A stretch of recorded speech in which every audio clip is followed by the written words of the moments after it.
10월 첫 번째 주일에는 99마리의 양을 놔두고 잃어버린 한 마리의 양을 찾아 나서는 목자에 대한 말씀을 우리가 들었습니다. 그리고 두 번째 주일에는 10개의 은전 가운데 잃어버린 은전 하나를 찾는 그 은전이 한 드라크마인 아주 작은 그 은전 하나를 찾는 한 여인에 대한 말씀을 들었습니다. 그리고 오늘 10월 세 번째 주일에는 스스로 집을 나간 한 아들의 이야기가 시작이 됩니다. 예수님께서는 왜 앞에서 말씀드린 이 두 번의 비유로 만족하지 않고 또 하나의 비유를 더 말씀하시는 것일까요? 분명한 것은 똑같은 이야기를 세 번씩이나 반복해서 하는 것은 아니라는 것입니다. 잃어버린 것을 찾는다라고 하는 큰 주제에 있어서는 맞지만 세부적으로 들어가면 이야기는 분명히 똑같은 이야기는 아닙니다. 이 세 가지의 비유에는 각 차이점이 있다고 했습니다.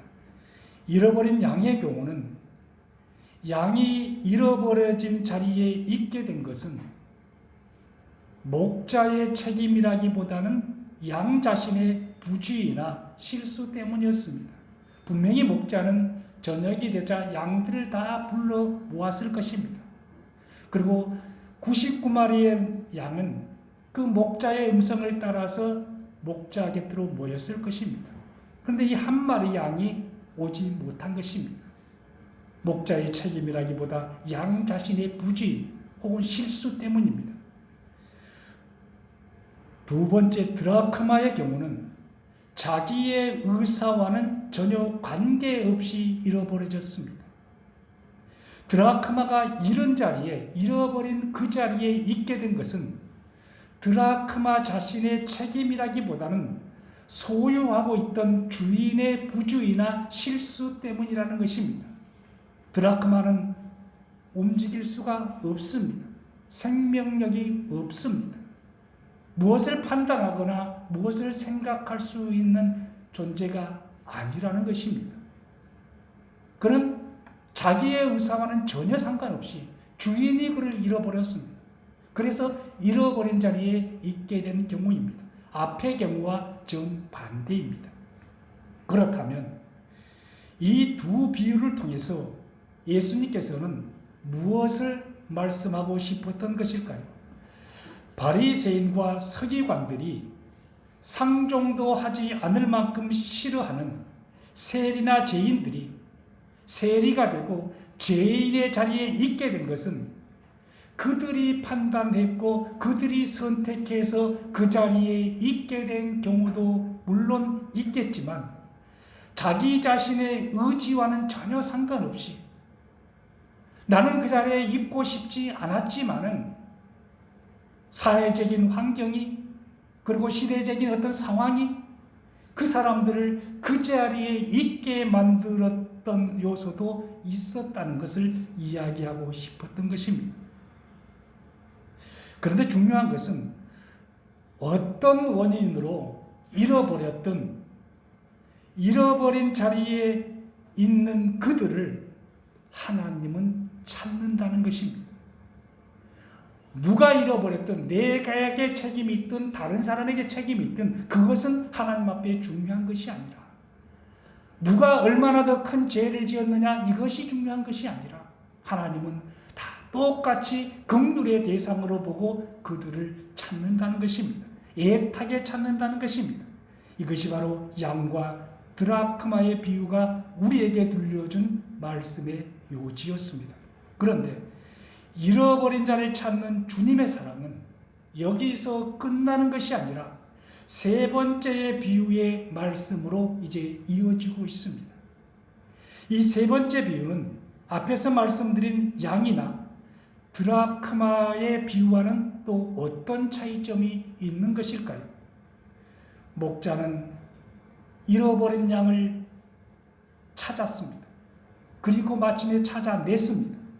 그리고 한 여인은 잃어버린 은전을 등불을 켜고 쓸면서 열심히 찾았습니다. 그리고 마침내 찾아냈습니다. 우리는 이 말씀을 통해서 잃어버린 죄인을 찾으시는 하나님의 사랑을 볼 수가 있습니다. 어떤 원인으로 잃어버려졌든 주님께서는 그것을 따지지 않는다는 것입니다. 네 책임이냐 또는 다른 사람 책임이냐 이것을 따지는 것이 아니라 잃어버려진 것을 열심히 찾아냈고 결국 마침내 그것을 찾았다는 것입니다. 하나님께서 죄인의 자리에 던져져 있던 우리를 찾아오셨습니다. 내가 하나님의 자녀가 된 것은 내가 하나님을 찾아간 것이 아닙니다.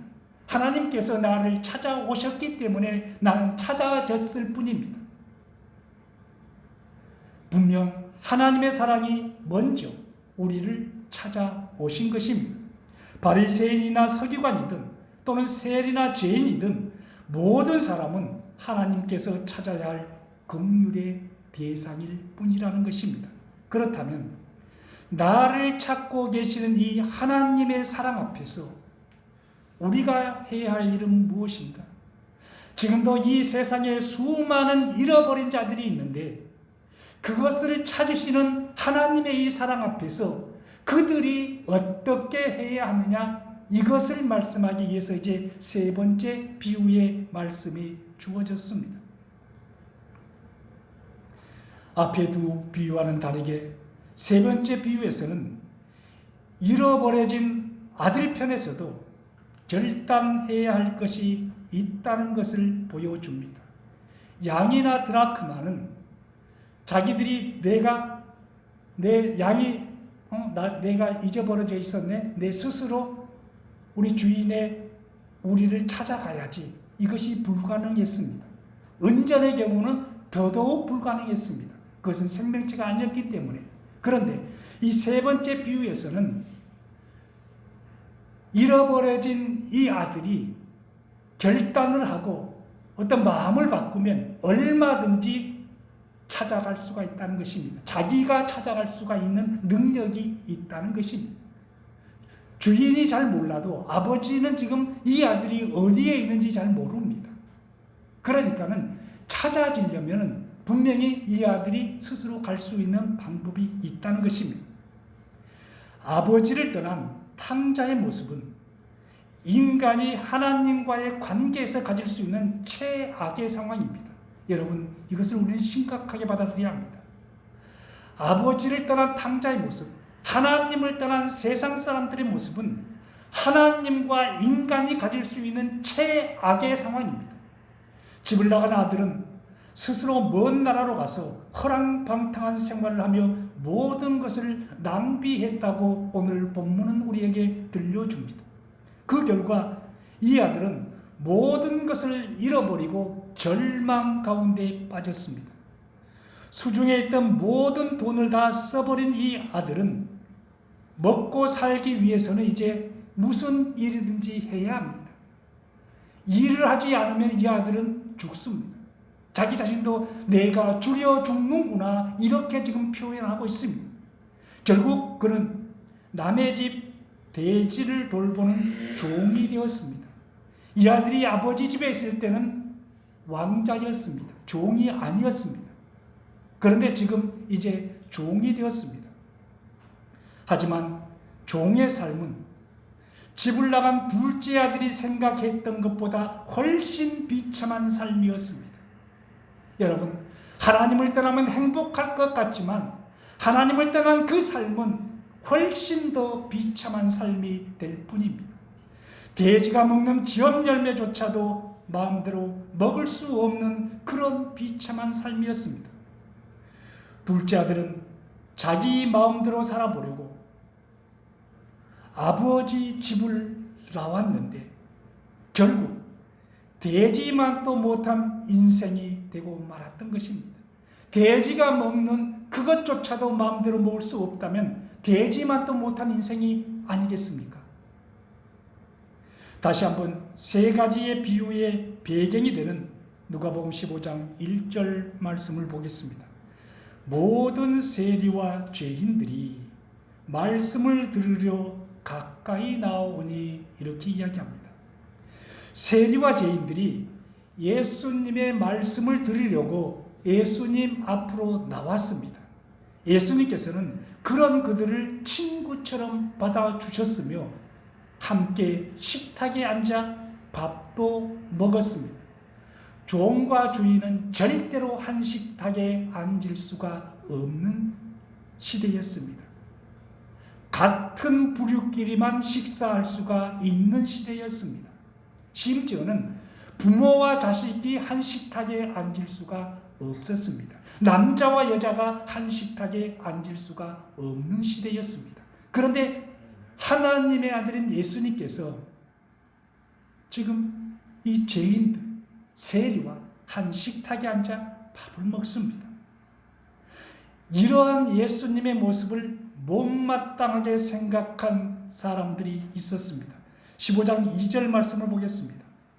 바리새인과 서기관들이 원망하여 가로되 이 사람이 죄인을 영접하고 음식을 같이 먹는다 하더라.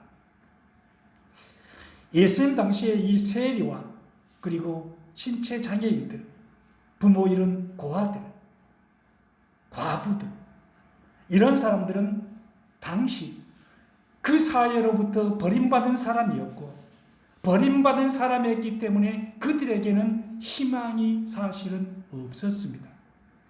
이 희망이 없는 사람들을 도와줘야 하는 것이 여러분 하나님의 뜻 아닙니까?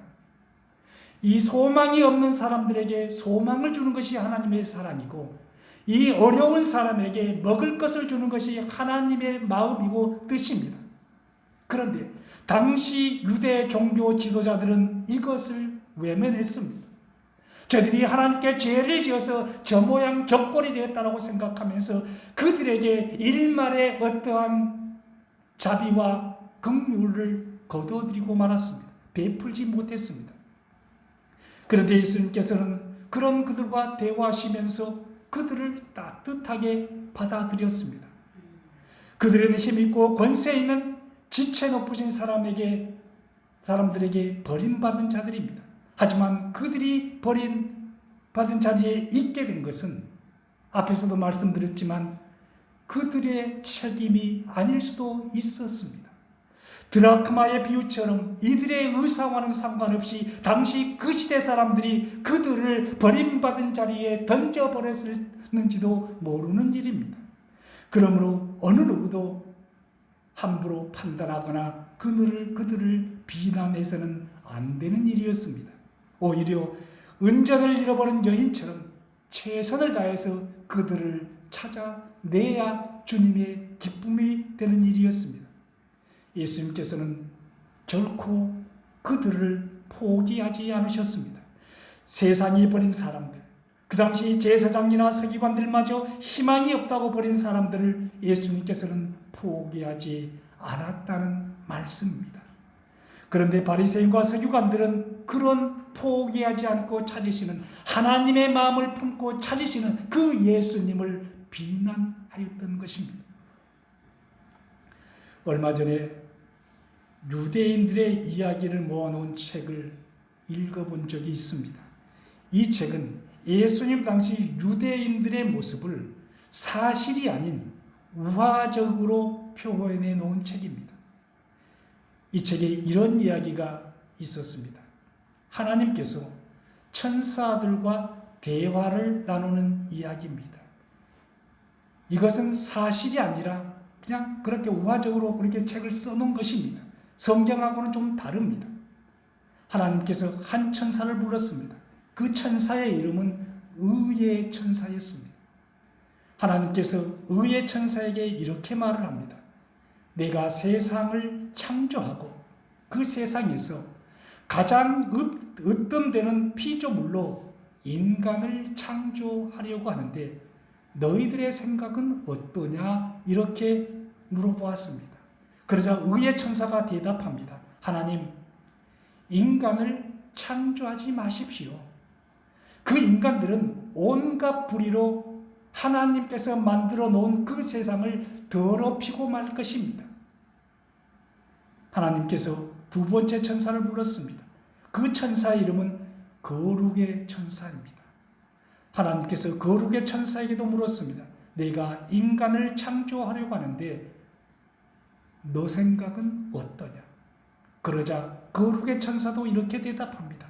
하나님, 인간을 창조해서는 안 됩니다. 그 인간들은 세상을 더러움으로 가득히 채워놓고 말 것입니다. 하나님의 아름다운 피조 세계를 더럽게 만들어버릴 것입니다. 하나님께서 세 번째 천사를 불러서 묻습니다. 이 천사는 빛의 천사입니다. 내가 인간을 창조하려고 하는데 너는 어떻게 생각하느냐? 빛의 천사도 대답합니다. 하나님, 절대로 인간을 창조해서는 안 됩니다. 인간들은 이 세상을 어둠의 세상으로 만들고 말 것입니다. 어둠의 세상으로 만들 것이라는 것입니다. 네 번째 천사를 불렀습니다. 이 천사의 이름은 긍휼의 천사입니다. 긍휼의 천사에게도 같은 질문을 합니다. 내가 인간을 창조하려고 하는데 너는 어떻게 생각하느냐? 그러자 긍휼의 천사는 이렇게 대답을 합니다. 하나님, 인간을 창조하시기 바랍니다. 하나님께서 인간을 창조하시면 이 세상은 불의가 판치는 어둠 속에 잠길지 모릅니다. 그러나 하나님, 이 불의와 더러움과 어둠 속에 있는 인간들에게 나는 하나님의 사랑을 이야기할 것입니다. 그리고 그들이 새로워질 수 있도록 하나님께서 기대하는 사람이 되어질 수 있도록 그들을 하나님 앞으로 인도해 내겠습니다. 이렇게 이야기를 했다는 것입니다. 의의 천사나 거룩의 천사나 빛의 천사는 모두 인간을 창조하면 세상을 어둡게 만들고 더럽게 만들 것이라는 논리를 내세우며 반대했습니다. 그들은 모두 눈에 보이는 현상만을 가지고 인간 창조를 반대했습니다. 이들의 논리가 틀린 것이 아닙니다. 인간을 창조하면 인간은 분명히 세상을 어둡게 만들고 더럽게 만들고 불의가 가득한 세상으로 인간은 세상을 만들 것입니다. 네 번째, 긍휼의 천사도 이것을 인정하고 있습니다. 그런데 긍휼의 천사는 다른 천사들이 보지 못한 한 가지를 봅니다. 그것이 뭡니까? 하나님의 사랑입니다. 그런 그들에게 내가 하나님의 사랑을 전하겠다는 것입니다.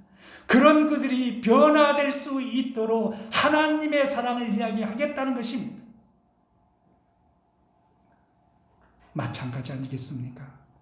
우리는 사람들을 너무 함부로 판단하지 않습니까?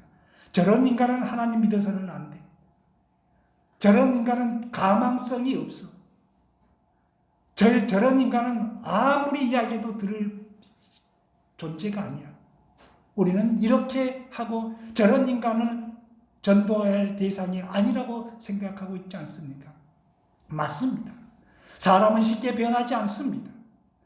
술 먹은 사람이 하루아침에 술 끊을 수 없습니다. 변하지 않습니다. 그러면 그렇다고 해서 그들을 포기하는 것이 옳은 일인가? 네 번째 천사처럼 그렇지만은 나는 그런 사람에게 하나님의 사랑을 전해주겠다. 당신 같은 사람도 하나님은 다 끌어안아 주시고 변화시켜 주시고 마침내 새 사람이 되게 해 주실 것이라는 그 믿음이 있기 때문에 인간을 창조해야 한다라고 이야기했던 것이라 생각합니다. 하나님은 아직도 여러분 우리 자신을 포기하지 않았습니다. 우리는 어떨 경우에는 나 같은 자가 참 하나님 믿어서 하나님만 욕되게 하는구나. 이만큼도 나는 변화되지 않는 것이구나. 이러면서 자책할 때가 우리에게도 있습니다. 내가 사랑하는 이웃도 하나님은 포기하지 않았습니다.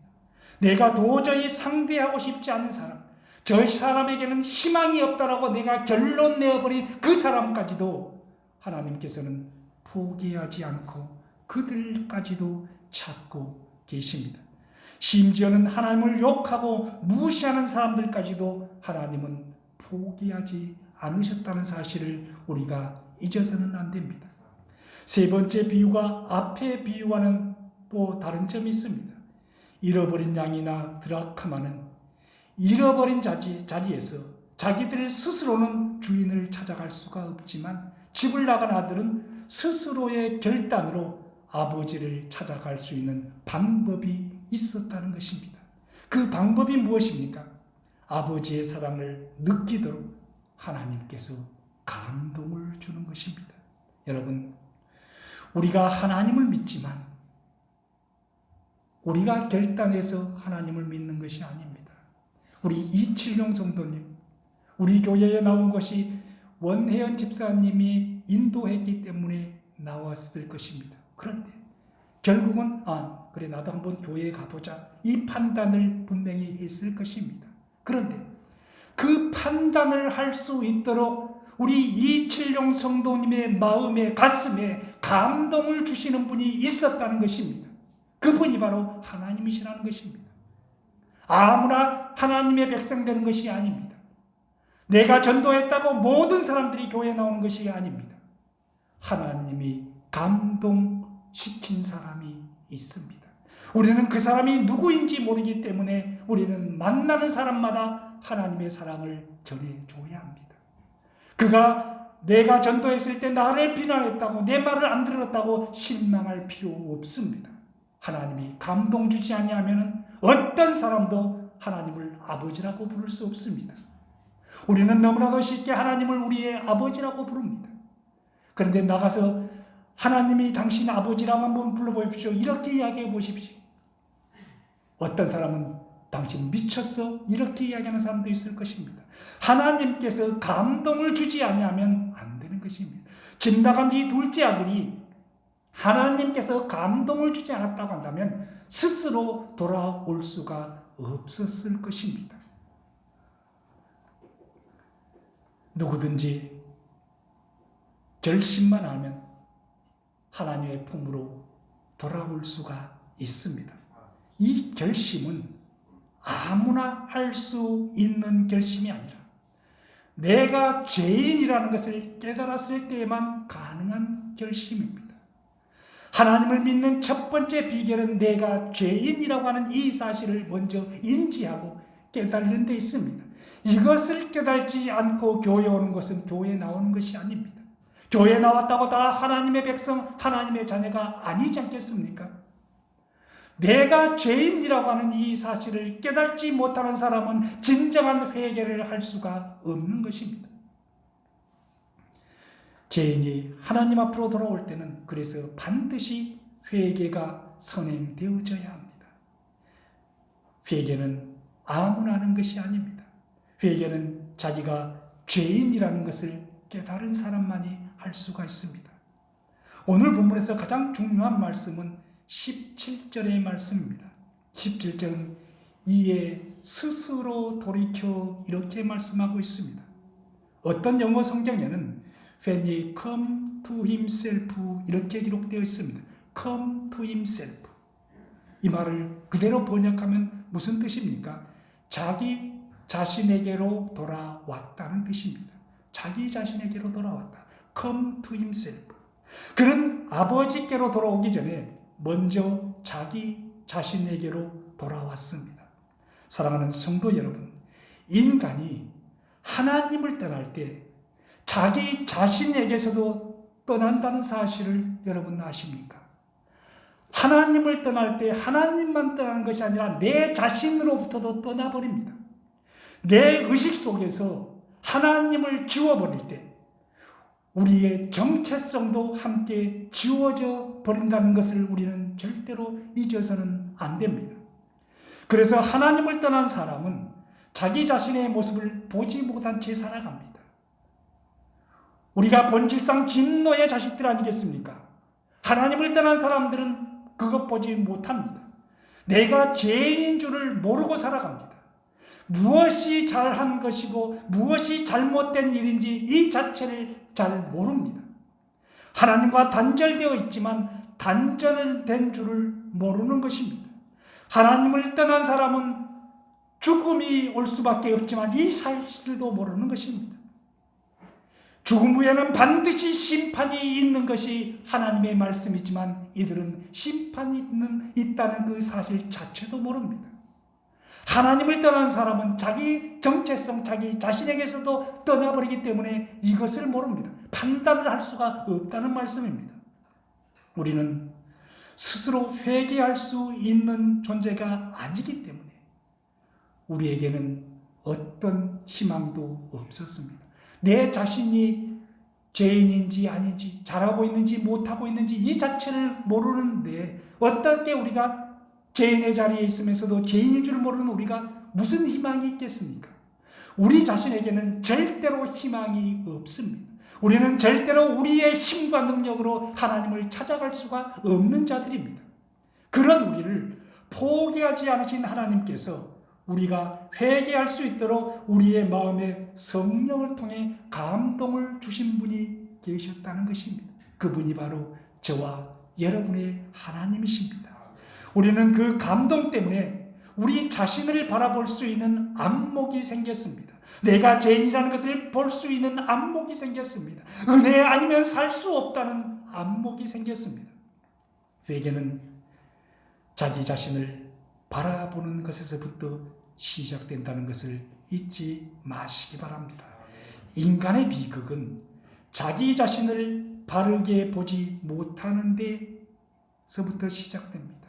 자기 자신을 냉정하게 바라보지 않고 사람들은 자기 자신에게 얼마나 관대합니까? 남들에게는 엄한 잣대를 들이대면서 자기 자신을 합리화시키고 관대합니다. 다른 사람의 허물과 실수에 대해서는 냉정하게 이야기하면서 자기 자신의 허물과 잘못은 핑계대며 그럴 수밖에 없었다라고 합리화시킵니다. 옛날 라오디게아 지역에 살고 있던 사람들을 향해서 요한계시록 3장 18절은 이렇게 말씀을 합니다. 안약을 사서 눈에 발라 보게 하라는 보게 하라. 보지 못하기 때문에 엉망이 되어버리는 것이죠. 안약을 사서 눈에 발라서 보게 해라. 새로운 시작을 하는 사람이 가장 먼저 해야 할 일은 눈을 뜨는 일입니다. 눈을 감으면 아무것도 보이지 않습니다. 눈을 떠야 그 열려진 눈으로 자기 자신을 볼 수가 있습니다. 그 눈은 우리의 마음의 눈일 수가 있습니다. 자기 자신을 보고 먼저 자기 자신에게 돌아올 수 있어야 합니다. 하나님을 떠난 우리는 내 자신에게서 떠나갔다고 이야기했습니다. 하나님에게 돌아오기 전에 내 자신에게 먼저 돌아올 수 있어야 합니다. 탕자가 돌아올 수 있었던 것도 눈을 떴기 때문에 가능한 일이었습니다. 무엇이 탕자의 눈을 뜨게 하였습니까? 하나님께서는 탕자의 눈을 열기 위해서 흉년과 궁핍이라고 하는 그 환경을 사용하셨습니다. 그의 주머니가 두둑하여서 사람들이 몰려들었을 때 그는 자신의 정체성을 잃고 말았습니다. 자기가 잘난 사람인 줄 착각했습니다. 사람들이 이방 땅에서 온 자기 자신에게 몰려듭니다. 칭찬합니다. 당신이 굿이라고 이야기합니다. 그러니까 정말 자기가 잘난 줄 알았습니다. 그런데 어느 순간 모든 것이 하나하나 없어지기 시작했습니다. 주머니가 비어가기 시작했습니다. 그는 비어있는 그 궁핍함 속에서 사람들이 하나하나 떠나가고 홀로 남았을 때에 비로소 자기 자신의 모습을 보기 시작했습니다. 내가 무엇을 가지고 있는 것 때문에 하나님을 필요로 하지 않는다고 한다면 내가 무엇을 가지고 있는 그것은 여러분 복이 아니라 저주라는 것을 잊지 마시기 바랍니다. 내가 무엇을 가지고 있는 것 있기 때문에 만족하여서 다른 어떤 아무것도 하나님마저도 나에게는 필요 없다고 생각한다면 그 가진 것은 복이 아니라는 말씀입니다. 반대로 내게 아무것도 없는 것 때문에 내가 무엇인가 비어있는 것 때문에 내 모습을 바르게 볼 수 있다고 한다면 그 비어있는 것, 아무것도 없는 그것은 저주가 아니라 축복일 수 있다는 사실을 우리는 잊지 않아야 합니다. 하나님께서는 탕자의 눈을 열기 위해 하나의 상황을 사용합니다. 그것이 바로 고독입니다. 내 의견에 맞장구를 쳐주며 웃어주거나 인정해주는 사람이 있었을 때 탕자는 자기 자신을 바르게 보지 못했습니다. 그러나 주머니가 비면서 탕자에게 몰려들었던 친구들이 하나 둘 떠나갔습니다. 그 친구들은 탕자의 인품에 반해서 왔던 것이 아니라 그의 수중에 있었던 돈 때문에 그에게 왔던 것입니다. 나를 인정해주며 웃어줄 친구들이 다 떠나가 버렸습니다.